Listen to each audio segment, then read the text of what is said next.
दोस्तों, आप सभी का राज स्टोरीज चैनल पर स्वागत है। आइए आगे बताते हैं भाग 3 में, जो कि अंतिम भाग है कि नेहा के साथ क्या क्या होता है। दोस्तों, इधर नेहा भी असलियत जान चुकी थी। अब वह मोहन से छुटकारा पाना चाहती थी। मोहन सुबह काम पर जाता तो बाहर से ताला लगाकर जाता। इधर नेहा का परिवार उसे ढूंढ कर थक चुका था। इश्तेहार छपवा दिए गए ताकि नेहा का कहीं से कहीं तो कोई सुराग मिले। एक दिन मोहन तैयार हो रहा था कि ऑफिस से फोन आया कि अभी पहुंचो। वह जल्दी में ताला लगाना भूल गया। नेहा के लिए यह अच्छा मौका था। वह भाग निकली और जा पहुंची अपने घर। उसने अपने किए की माफ़ी मांगी घर वालों से, तो नेहा को माफ़ी मिल गई, पर आस पड़ोस के लोगों ने उसका जीना मुहाल कर दिया था। नेहा के पापा ने यह घर बेचकर लखनऊ में जाकर नए सिरे से जिंदगी की शुरुआत की, मगर वहां भी वे जिल्लत की जिंदगी जिए। ना कहीं नेहा का रिश्ता तय होता था और ना कहीं कबीर का। साल बीतते गए। पहले तो पापा इस सदमे से बीमार हो गए और फिर उनकी मौत हो गई। माँ दिन रात चिंता में घुलती रहती थी। घर बार सब बिक गया, इज्जत चली गई। नेहा के एक मामा इलाहाबाद में रहते थे। एक दिन वे बोले, दीदी, इलाहाबाद तो मैं आपको लाऊंगा नहीं, मेरी भी यहाँ इज्जत खराब होगी, पर आप बनारस में शिफ्ट हो जाओ। कम से कम लखनऊ जितना महंगा तो नहीं है। वे सब लखनऊ में शिफ्ट हो गए। वहाँ मामा ने जैसे तैसे छोटी मोटी नौकरी का इंतजाम करवा दिया था। इससे किसी तरह गुजारा चल निकला। नेहा अब 35 साल की और कबीर 40 साल का हो गया। नेहा का रिश्ता तो ना हुआ, अलबत्ता कबीर का रिश्ता वहाँ किसी जानकार ने करा दिया। अब कबीर की तो शादी हो गई, क्या करता, कब तक नेहा के लिए इसे भी कुंवारा रखते। आगे परिवार भी तो बढ़ाना था। नेहा का रिश्ता ना होने की वजह एक और भी थी कि उसे शराब पीने की लत लग गई थी। टेंशन में होती और ऑफिस के स्टाफ के साथ पीने लग जाती, और पीकर फिर होश कहाँ रहता।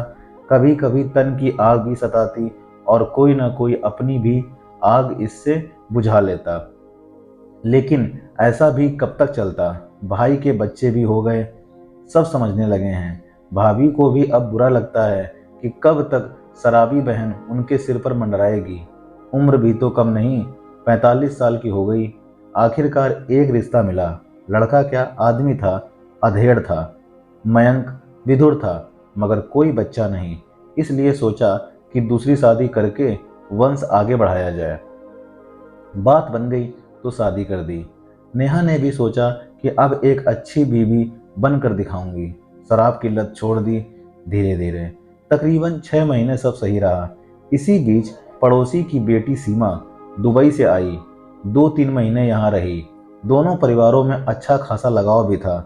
सीमा जितने समय तक बनारस में रही, नेहा संग अच्छी दोस्ती रही। वह सारा दिन भाभी भाभी करती रहती। जाते जाते सीमा नेहा को बोल गई, भाभी, मैं आप दोनों को दुबई बुला लूंगी, वहाँ की लाइफ यहाँ से अच्छी है, वहाँ सेट करूंगी आपको। नेहा और मयंक भी खुश थे कि वो दोनों दुबई में सेट होंगे। वैसे भी आगे पीछे कोई नहीं, दोनों ही तो हैं, तो कहीं भी रहें।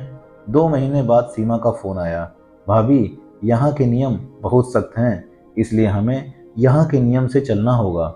मैंने आपके पेपर सब तैयार कर दिए हैं। मैं आपको अपने बच्चे की नैनी यानी आया के रूप में बुलाऊंगी। फिर आप यहाँ सेट होकर मयंक भैया को बुला लेना। कुछ समय बाद नेहा खुशी खुशी दुबई चली गई, लेकिन वहाँ के तो रंग ही कुछ और थे। सुबह 5 बजे से रात के 12 बजे तक सारे घर का काम करे। उस पर बच्चा इतना बिगड़ा हुआ था कि कभी उसे गाली दे, कभी चप्पल उठाकर मारे, खाना भी ढंग से ना दे, बस जो बचा खुचा वही दे दें, चाहे उससे पेट भरे या ना भरे। नेहा ना तो बच्चे को डांट सके, ना ही कहीं जा सके, और ना कोई पैसा उसके पास। खून के आंसू रोए बेचारी। 4 साल तक ना तो परिवार वालों से कोई बातचीत, ना ही सुख की सांस ली। आखिरकार नेहा ने एक दिन हिम्मत की। जब सीमा और उसका पति ऑफिस गए हुए थे, वह चुपचाप एक खिड़की से भाग निकली और पहुंची सीधा पुलिस के पास और सब कुछ बताया। पुलिस जा पहुंची सीमा के घर।